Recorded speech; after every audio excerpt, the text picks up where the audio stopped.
When my new boss called that Thursday morning meeting, I thought it was about my long-awaited promotion. I had no idea he was about to make the biggest mistake of his corporate career. My name is Alan Stone. I'm 42 years old, and I've spent the last 15 years keeping Strathmore Industries running when everyone else goes home. At 2:17 a.m. on a Tuesday, the server room hummed with its familiar rhythm while I traced a memory leak threatening to wipe out $2. 3 million in transactions. My fingers moved across the keyboard, muscle memory from 1,000 similar crises. The problem was in Vincent Maxwell's compliance module, deployed without proper testing. I rubbed my eyes and reached for coffee that had gone cold an hour ago. Outside the glass-walled server room, Strathmore was empty except for the security guard making his rounds. Here, surrounded by blinking lights and quiet machines, I was home. My phone buzzed.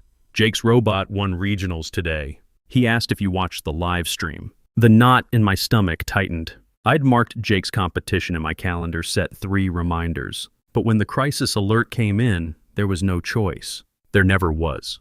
Tell him I'm proud. I'll make it up to him this weekend, I typed back. Sarah's response came quickly. He understands, Alan. Maybe too well. The system stabilized under my hands. Another disaster prevented, another night stolen from the life I was supposed to be living. Tomorrow, executives would arrive to a company running smoothly, never knowing how close we'd come to losing everything. This was my 15th year at Strathmore. I'd survived the dot-com crash, the 2008 financial crisis, and countless reorganizations. The promised CTO position should have been mine 3 months ago. $45,000 more annually, enough to complete Jake's college fund and maybe stop choosing between his present and his future. Then Vincent Maxwell arrived from Silicon Valley with his Wharton MBA and disruptive optimization philosophy. My promotion went on hold. My system designs became part of the Maxwell efficiency framework. My conference speaking slot showcased Vincent's fresh perspective on legacy transformation. But I kept quiet and did my job. Mortgage, $2,800 monthly. Alimony, $1,200. Jake's college fund, $153,000 still needed. These numbers didn't care about fairness. Walking to my F-150, I thought about yesterday's break room conversation. Marcus Chen, my senior network architect, had whispered to Sarah Kim about his pregnant wife and daycare costs for 2 kids. Sarah had nodded grimly, mentioning student loans and her mother's medical bills. Tom Anderson, our database administrator, had just stared into his coffee, probably calculating how many months his savings would last. These weren't spreadsheet entries. They were people whose lives hung in the balance. My phone chimed. Infrastructure team restructuring discussion, mandatory attendance, Thursday 9 a.m. After 15 years, I knew the euphemisms. I sat in my truck, engine running, thinking about Jake's Python lessons during our custody weekends, about college applications 4 years away, about the dozen lives that depended on whatever Vincent had planned.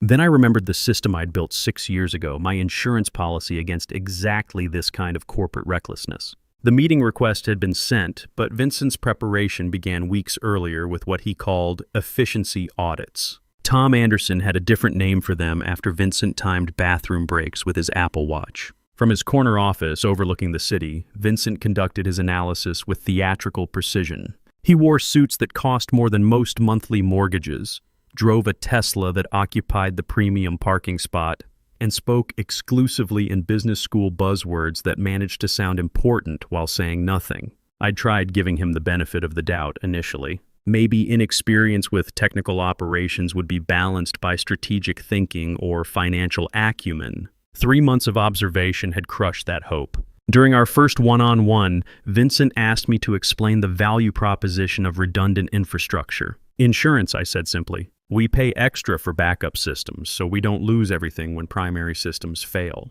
Vincent nodded sagely, taking notes on his iPad. A cost center without direct revenue generation. Have you considered cloud-native solutions to eliminate these legacy dependencies? I explained our hybrid implementation, compliance requirements, client expectations for stability and security. Vincent listened with the expression of someone humoring a child. Interesting perspective. I'll take that under advisement as we optimize operational efficiency. That conversation repeated with different team members over the following weeks, always ending with Vincent's dismissive politeness and promises to optimize what we'd spent years perfecting.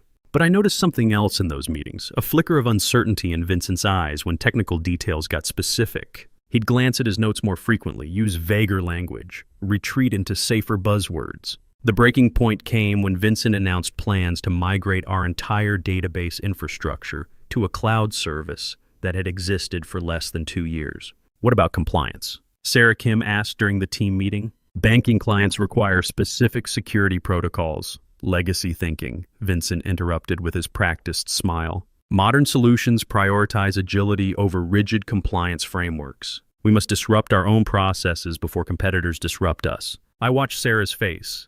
The exact moment a bright engineer realized her expertise was being dismissed by someone who'd clearly never written production code. But I also saw something else. Marcus and Tom exchanging glances. A silent conversation between professionals who'd worked together long enough to communicate without words.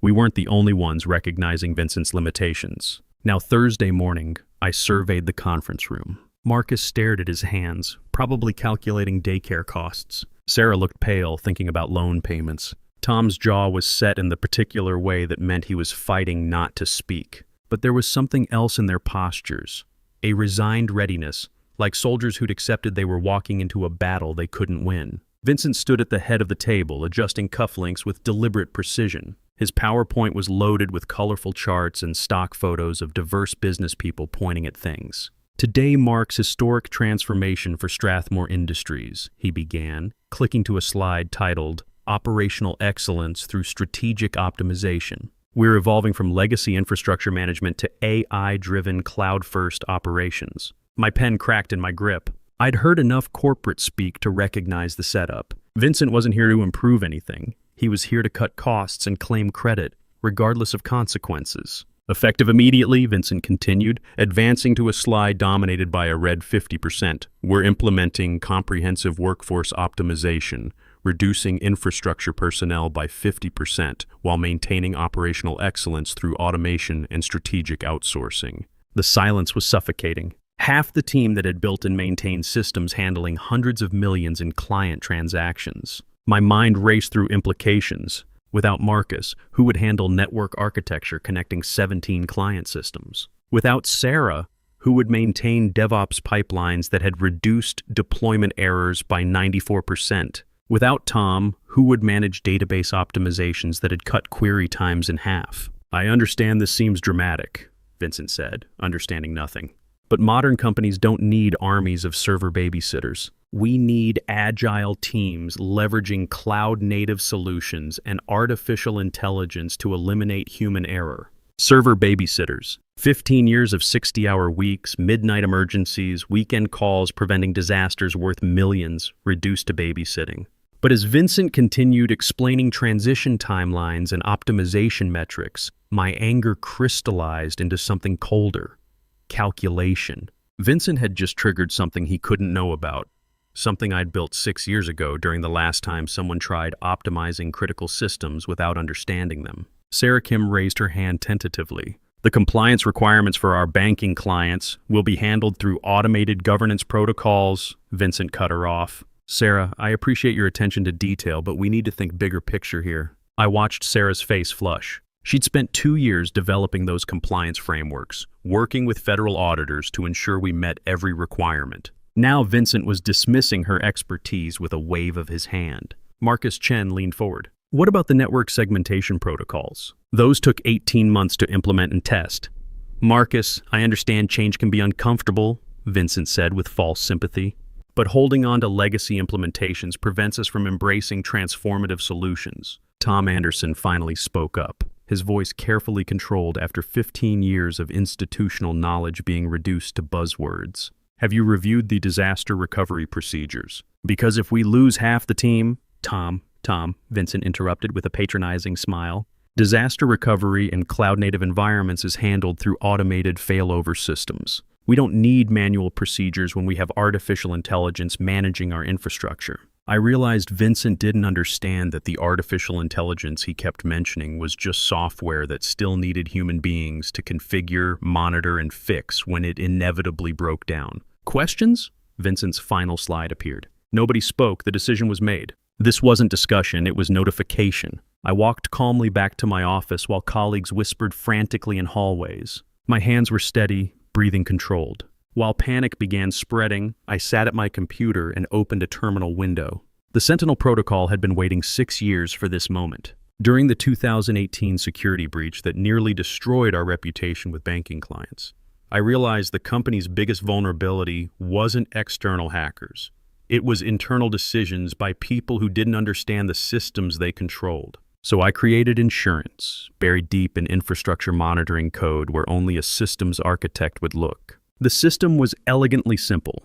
Any significant personnel reduction, more than 40% of infrastructure staff, would automatically trigger compliance reports to everyone who mattered: board directors, external auditors, insurance underwriters, regulatory oversight bodies. Not opinions or recommendations. Technical assessments of system vulnerabilities, risk calculations, projected costs of the proposed changes, all generated automatically, time-stamped, distributed through encrypted channels bypassing normal corporate communications. The beauty was in its simplicity. Like a smoke detector for corporate decisions, silent and invisible until someone did something dangerous enough to trigger it. At 9:47 a.m., 13 minutes after Vincent's meeting ended, the Sentinel protocol activated. My screen flickered as monitoring systems registered the personnel change and executed programmed responses. Reports generated, encrypted, transmitted. Email alerts fired across networks to distribution lists Vincent had never seen and wouldn't understand.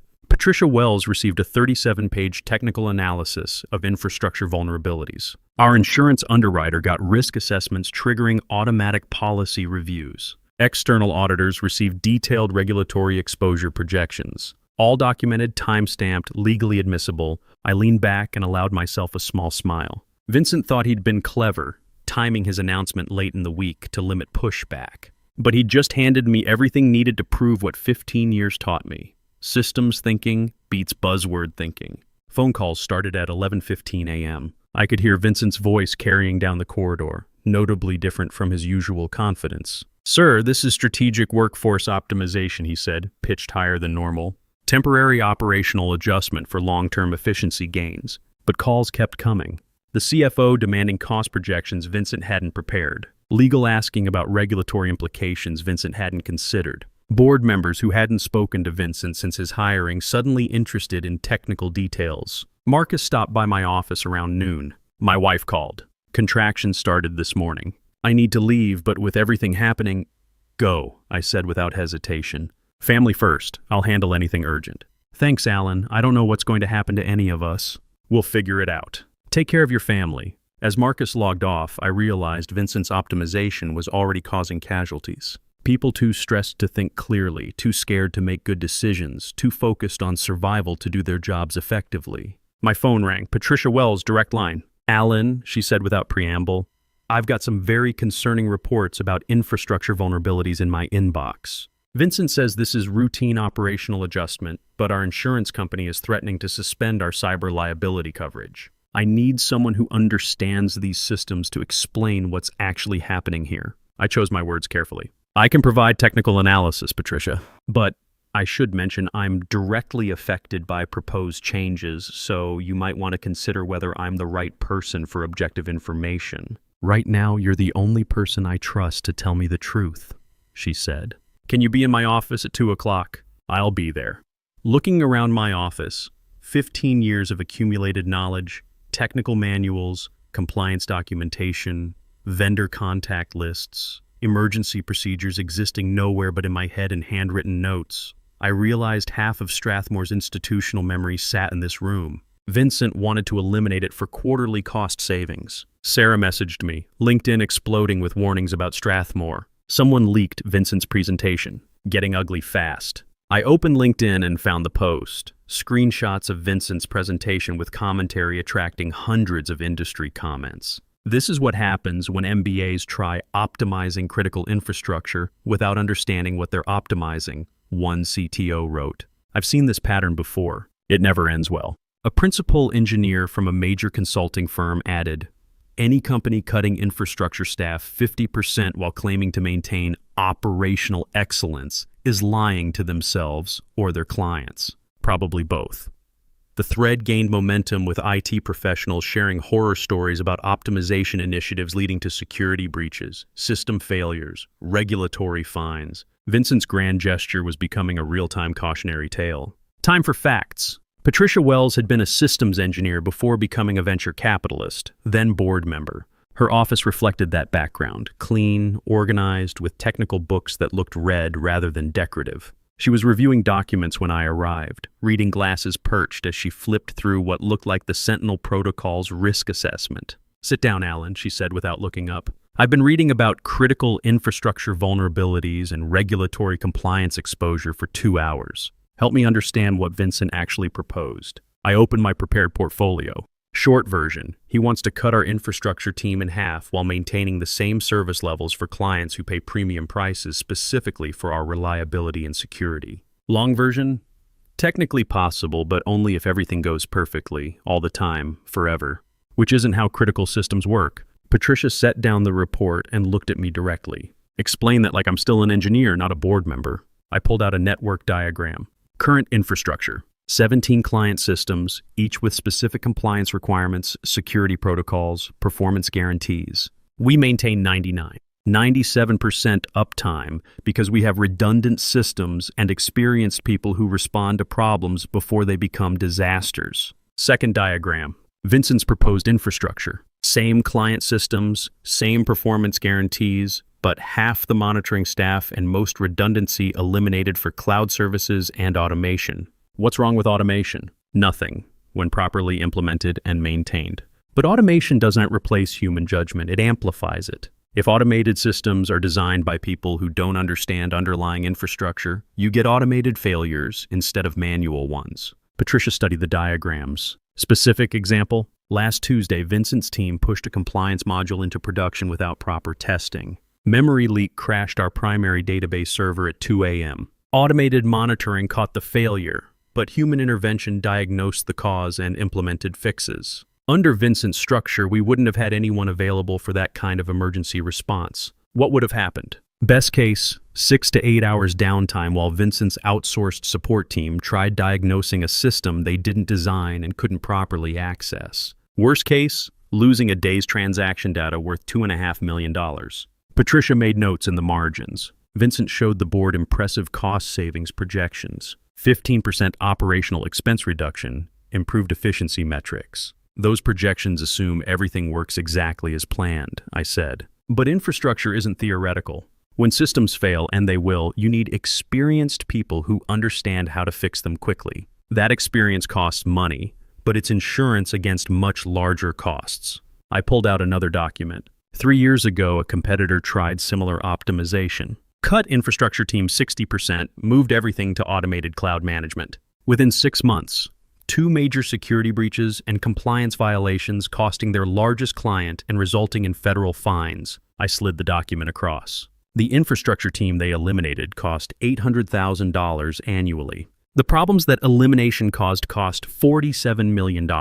Patricia studied the case study, expression growing serious. You think Vincent's proposal puts us at similar risk? Vincent treats infrastructure as cost center instead of business enabler. Our clients pay premium rates because we're reliable. If we sacrifice reliability for short-term savings, we'll lose the clients that make those savings worthwhile. Has Vincent seen this analysis? I tried scheduling a meeting to discuss technical implications. His assistant said he was focused on strategic planning and didn't have time for legacy concerns. Patricia's eyebrows rose. Legacy concerns? His words, according to his assistant. Patricia gathered the documents and aligned them neatly. Alan, direct question, direct answer.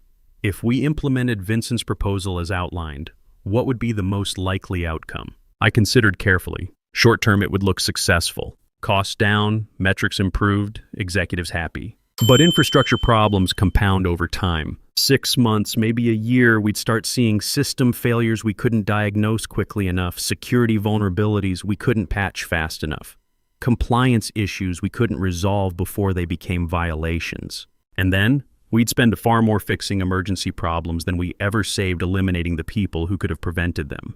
Patricia nodded slowly. Thank you for honest assessment. As I stood to leave, she asked, if you were in Vincent's position, how would you approach cost reduction? Start by understanding what value current infrastructure provides. Then look for efficiency improvements without compromising reliability. Better automation tools, more efficient processes, strategic vendor partnerships. But make changes incrementally, measuring impact at each step, rather than dramatic cuts based on theoretical projections. That sounds like the methodical approach that got you recommended for CTO in the first place. I paused at the door. It's the approach that's kept our systems running 15 years without major failure. System failures began Monday morning, not catastrophic failures. Vincent's automated monitoring was sophisticated enough to prevent complete disasters, but subtle degradations that experienced engineers would catch and correct before clients noticed. Database queries running 20% slower because automated optimization algorithms prioritize theoretical efficiency over practical performance. Network latency spikes during peak hours because reduced monitoring staff couldn't adjust load balancing in real time. Security audit alerts sitting unreviewed in automated queues because the remaining team was stretched impossibly thin. I watched it unfold from my office, fielding calls from concerned clients while trying to manage problems with a skeleton crew already showing signs of burnout. Marcus was back from his family emergency, but distracted and worried about both his wife's health and job security. Sarah worked 16-hour days trying to cover responsibilities of 3 engineers. Tom had developed what he called stress-induced insomnia, surviving on caffeine and determination.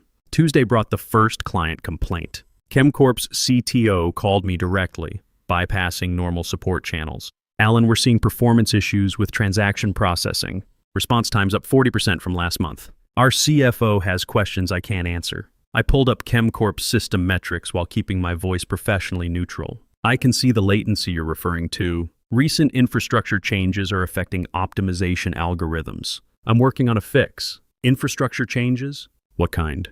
I chose words carefully. Staffing adjustments impacting our monitoring and response capabilities. Nothing affecting security or data integrity, but performance tuning has been slower than usual. Staffing adjustments. His tone suggested he understood the euphemism. Alan, I need you to understand something. We've been with Strathmore 8 years because you provide rock-solid reliability. If that changes, we have options. I understand. I'm personally overseeing the performance issues. Give me 48 hours. You've got it, but Alan, 48 hours, not 49. Wednesday's emergency came at 3 a.m. Primary backup system failed during automated maintenance, leaving critical client data protected by only secondary redundancy. Under normal circumstances, overnight monitoring team would detect and correct this within minutes. But there was no overnight team anymore, just automated alerts going to an increasingly exhausted on-call rotation. I got the call at 3:17 and was driving to the office by 3:22. By the time I'd diagnosed and corrected the problem, it was 6:30 a.m. and I'd missed Jake's morning robotics practice, the one he'd specifically asked me to attend.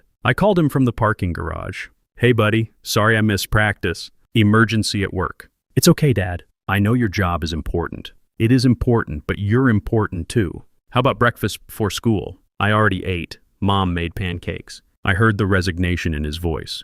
14-year-old acceptance that Dad's job always came first. The same tone Sarah had used during our marriage. The growing distance that contributed to our divorce. Rain check for this weekend? Sure, Dad. Love you. Love you too. Sitting in my truck after ending the call, I felt the weight of choices that weren't really choices. Vincent's optimization wasn't just destroying careers and threatening clients. It was stealing time from the people who mattered most. Thursday's meeting was corporate theater at its peak. Vincent had prepared another PowerPoint focused on performance optimization opportunities and operational excellence metrics. The conference room monitor displayed charts showing response times, system utilization, client satisfaction scores, all trending downward. As you can see, Vincent said, clicking through slides with practiced precision, our recent organizational improvements have revealed areas where technical execution isn't meeting strategic objectives. My jaw clenched. Organizational improvements meant layoffs. Technical execution not meeting strategic objectives meant remaining staff couldn't do the jobs of eliminated people. I want to understand what's driving these performance gaps, Vincent continued, and develop actionable solutions for returning to excellence. Sarah raised her hand tentatively. Performance issues are primarily related to reduced monitoring coverage. We're managing 17 client systems with half last month's staff. Optimization tasks that used to happen proactively are now happening reactively. Vincent made notes on his iPad. So this is resource allocation challenge. Have you considered leveraging automation tools to improve efficiency? Automation tools support human oversight, not replace it, Marcus said, voice carefully controlled.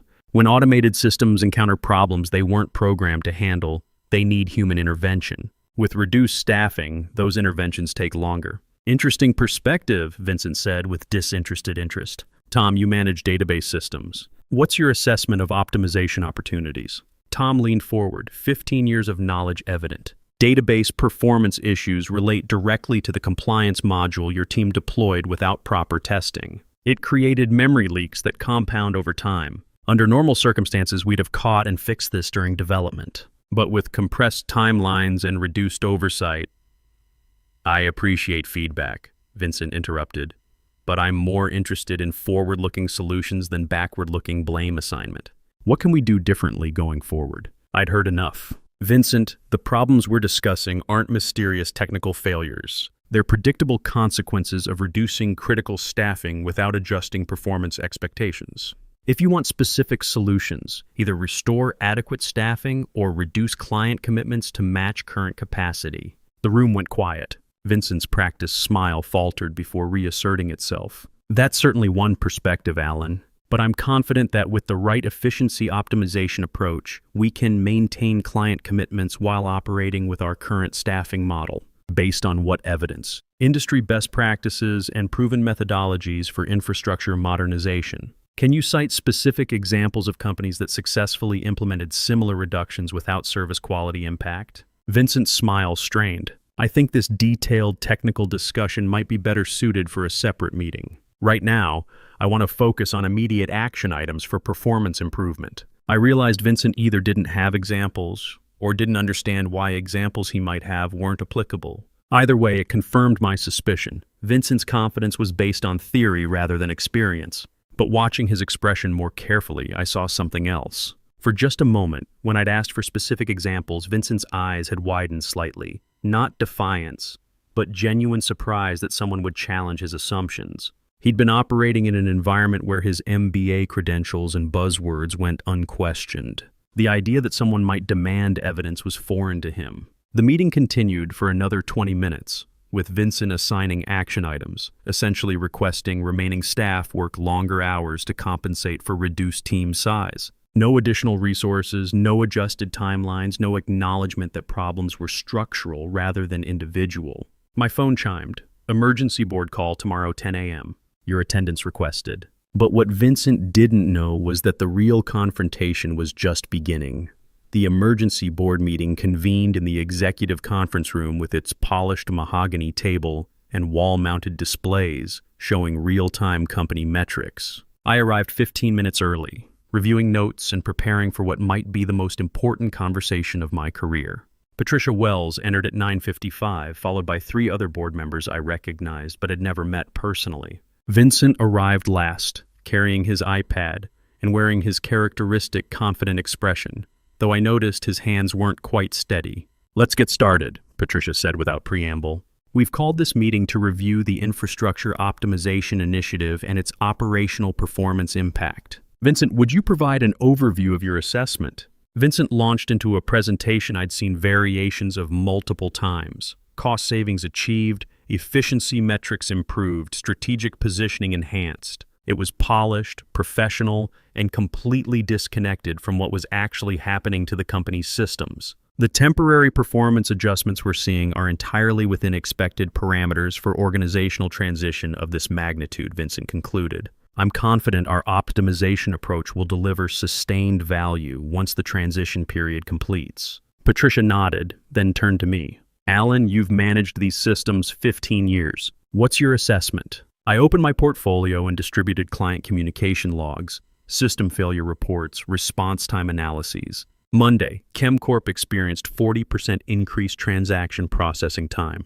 Tuesday, Med Devices Compliance Monitoring registered 3 alerts that went unreviewed for 6 hours because we no longer have adequate oversight staff. Wednesday, our primary backup system failed and wasn't restored for 3 hours because our emergency response team has been reduced below sustainable levels. One board member I didn't recognize leaned forward. Are these operational failures or performance optimizations? Operational failures being classified as performance optimizations, I said. The distinction matters because failures require corrective action, while optimizations suggest problems are temporary and will resolve themselves. Vincent cleared his throat. I think it's important to maintain perspective. Every major infrastructure transition involves adjustment periods. The key is focusing on long-term strategic value rather than short-term tactical concerns. But Patricia was reading through my documentation with the focused attention of someone who understood technical systems. She looked up with a frown I recognized, the expression of an engineer who'd found a critical flaw.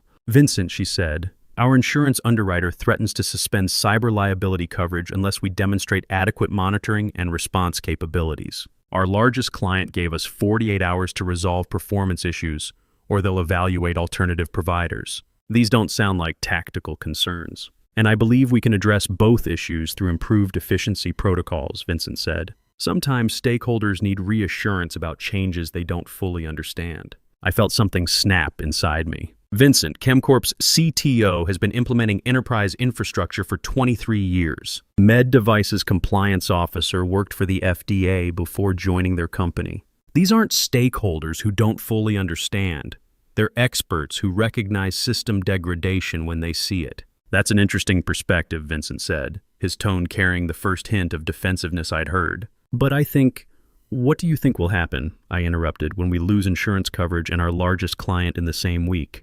Do you have a strategic plan for operating without cyber liability protection while explaining to remaining clients why our former clients no longer trust our infrastructure?" Vincent's confident smile finally cracked. "I don't think this kind of hypothetical scenario construction is productive for strategic planning." Patricia had been taking notes throughout the exchange. Now she set down her pen and looked directly at Vincent. "Vincent, I'm going to ask a direct question. Based on Alan's documentation and feedback we've received from clients and insurance providers, do you believe your optimization initiative is achieving its intended objectives?" Vincent straightened, reaching for the confidence that had carried him through 3 months of presentations. "Patricia, I believe we're experiencing normal transition challenges that will resolve as our team adapts to more efficient operational protocols. Change management always involves short-term adjustment costs for long-term strategic gains." "That's not what I asked," Patricia said. "I asked whether the initiative is achieving its objectives. Our objectives were cost reduction without operational impact. We're seeing significant operational impact. So are we achieving our objectives or not?" For the first time since I'd known him, Vincent looked uncertain. The polished veneer cracked, revealing something almost vulnerable, a man who'd believed his own buzzwords and was beginning to suspect he might be wrong. I believe we need to refine our implementation approach to better align with stakeholder expectations." "What does that mean in practical terms?" Vincent glanced at his iPad, then back at Patricia. "It means we need to optimize our optimization process." The silence that followed was painful. I could see the exact moment board members realized Vincent had no actual plan beyond the buzzwords he'd been using to describe problems he didn't understand. Patricia turned to me. "What would you need to restore stable operations? Either restore adequate staffing levels or reduce client commitments to match current capacity," I said. "We can maintain current service levels with the current team for maybe another month before something major breaks. After that, we're looking at significant system failures that will cost far more to fix than we saved by eliminating positions." "Specific numbers?" I opened to a page I'd hoped I wouldn't need. "To maintain current service levels indefinitely, we need to bring back at least 3 eliminated positions, plus hire additional monitoring staff for workload increases since the optimization. Total cost, approximately $280,000 annually. And if we don't make those changes, conservative estimate, we'll lose 2 major clients within 6 months, face at least 1 significant security incident, and deal with regulatory compliance violations that could result in federal fines. Total cost exposure, approximately $12 to $15 million.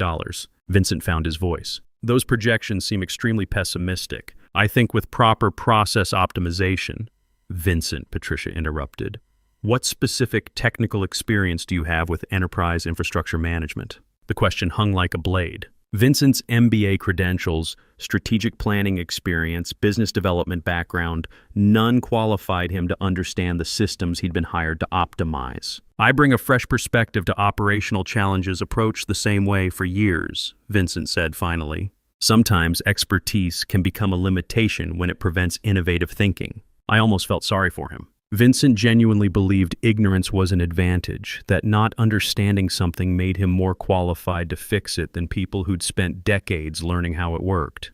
Patricia, I said quietly, I have one more document you should see. I pulled out a folder marked confidential and slid it across. 3 months ago, a Fortune 500 manufacturing company implemented an infrastructure optimization initiative almost identical to Vincent's proposal. 55% staff reduction, cloud-first migration, automation-focused monitoring. Patricia opened the folder, expression growing progressively serious. They lost their largest client after a data breach that went undetected for 18 hours because they didn't have adequate security monitoring. The breach exposed 3 million customer records and resulted in federal investigation. Total cost, $47 million in fines, lawsuits, and recovery efforts. She closed the folder. The infrastructure team they eliminated cost them $900,000 per year. That's an extreme example, Vincent said desperately. There's no reason to believe Vincent, Patricia said. You're terminated effective immediately. The words landed like a physical blow. Vincent's facade crumbled entirely, replaced by desperate scramble of a man who just realized his career was over. Patricia, I think if we could discuss the strategic implications, security will escort you out, Patricia said. Alan, are you still interested in the CTO position? I looked around the conference room at board members who just witnessed the consequences of choosing style over substance, at Vincent gathering his things with shaking hands. I appreciate the offer, I said finally. But I think it's time for me to try something different. 3 weeks later, I incorporated Stone Systems Solutions in a small office building 10 minutes from my house. Marcus Chen was my first employee, followed by Sarah Kim. ChemCorp became our first client when their CTO called me directly. We tried working with Strathmore's new management, but after 3 system failures in 2 weeks, we decided we needed people who actually understand infrastructure. Within 6 months, Stone Systems had 5 major clients. Industry colleagues began taking notice, with technology publications reaching out for interviews about our approach to infrastructure management. The turning point came when a prominent newsletter featured our story as part of a broader analysis of corporate restructuring failures. Vincent's LinkedIn profile had gone quiet months earlier. Industry insiders mentioned he'd struggled to find new positions, with his association to the Strathmore incident preceding him through professional networks. But the moment I treasured most came during Jake's State Robotics Championship. I was in the front row, phone off, watching my son's team compete. Jake's robot, programmed with Python skills I'd taught him, navigated flawlessly. When they announced his team as champions, I felt satisfaction deeper than any corporate victory. Dad, I used that error handling routine you taught me. Check for problems before they become disasters. That's a skill that'll serve you well anywhere. That evening, I sat on my deck with McAllen 18, watching Jake work on his next project. The phone rang, Jennifer Walsh from Pinnacle Industries, offering a CTO position. I looked at my son debugging code with the patience I'd taught him, at the house I owned outright, at the business giving me control over my time and principles. I appreciate the call, Jennifer, but I'm exactly where I need to be. Jake looked up. Dad, syntax error I can't figure out. Can you help? Absolutely, I said, setting down my whiskey. Let's debug this together. As we worked through the code together, I understood that this was what victory looked like. Not dramatic reversal or public vindication, but the satisfaction of work done well, principles maintained, and a legacy worth passing on. Sometimes the best revenge was proving the right way worked better than the easy way. Sometimes justice arrived not with thunder but with systems running smoothly, operated by people who understood that experience wasn't a liability to be optimized away. It was an asset to be valued and protected. I'd found something that couldn't be optimized or disrupted. The knowledge that integrity and competence, when properly applied, tend to outlast whatever flashy theories try to replace them.